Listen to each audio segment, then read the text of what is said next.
আমি আল্লাহ তাআলার শুকরিয়া আদায় করছি যে আজকে রাষ্ট্রের চতুর্থ স্তম্ভের সাথে আমাদের এই ইফতার।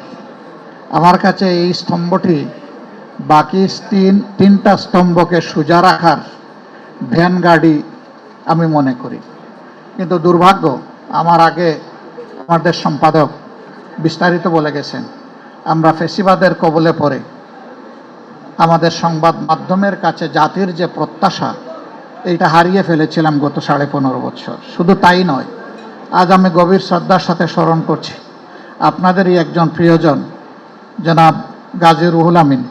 তিনি আজীবন সংবাদ মাধ্যমের স্বাধীনতার পক্ষে লড়াই করে গিয়েছেন, মানুষের অধিকারের পক্ষে লড়াই করে গিয়েছেন। তাকেও নিবর্তিত হয়ে জেলে পুরা হয়েছিল। শেষ পর্যন্ত সেই ধাক্কা আল্লাহই ভালো জানেন, সামলাতে না পেরে তিনি দুনিয়া থেকেই বিদায় নিয়েছেন। আমি তার প্রতি শ্রদ্ধা নিবেদন করছি এবং তার মাগফিরাত কামনা করছি আল্লাহর দরবারে। শুধু তাই না, আমাদের সম্পাদকের সাথে কি আচরণ করা হয়েছে দফায় দফায় আপনারা জানেন। এমনকি তাকে হত্যার উদ্দেশ্যে প্রকাশ্য দিবালোকে কোর্ট প্রাঙ্গণেও তার উপরে আক্রমণ চালানো হয়েছিল, রক্তাক্ত করা হয়েছিল। সাংবাদিক শহীদুল আলম তার আরেক নজির, কবি ফরহাদ মাজহার কিডন্যাপ হয়েছেন তার নজির।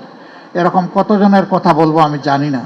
মূল উদ্দেশ্য ছিল সংবাদ মাধ্যমে যারা সত্যিকার অর্থে সাদাকে সাদা বলবেন, কালোকে কালো বলবেন, তাদের কণ্ঠগুলা স্তব্ধ করে দেওয়া, এবং তারা সফল হয়েছিল।